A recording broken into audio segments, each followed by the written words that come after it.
Welcome.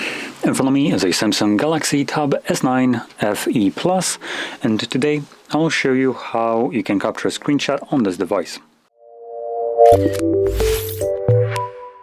So, to get started, I'm gonna start off by saying that there's a couple different ways we can achieve this. The most common one and utilized basically on every device would be by pressing the power button and volume down at the same time.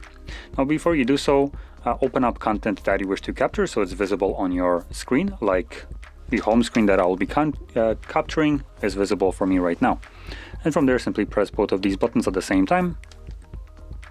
You will have this flash and a pop-up with the edit, tag, and share options, which do disappear after a moment. So that's one way. Now, another way is by utilizing your pen, which comes obviously provided with the device. When you tap it on the screen, it will show up with this little icon right here, pen, and you can tap on it. Now, the first time around, it gives you some kind of like information, just tips for it, whatever. So I'm gonna skip through this. Done. And now, when we tap on it, we have a couple options. Now, the ones that we're interested in will be the Smart Select.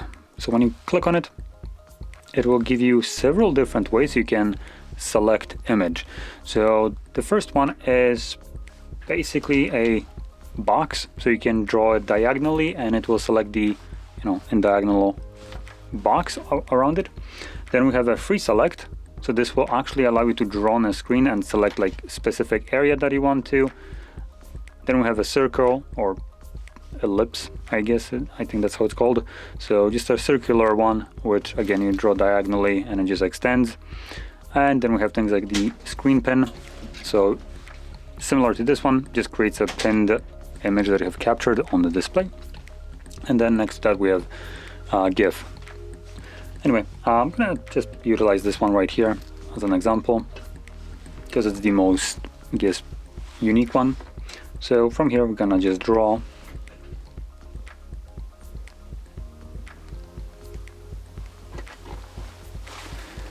So I wanted to make it just kind of weird, just so you can see how it affects it. Now, once you capture it like this, you will need to save it, which you do so by clicking right here on this kind of like download button or arrow down. And once that's saved, you can navigate to your gallery, and in here, that's the screenshot, as you can see.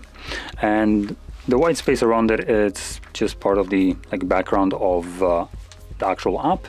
So in actual like photo view, this would be transparent. There's nothing around here. So there we go. Now, if you found this very helpful, don't forget to hit like, subscribe, and thanks for watching.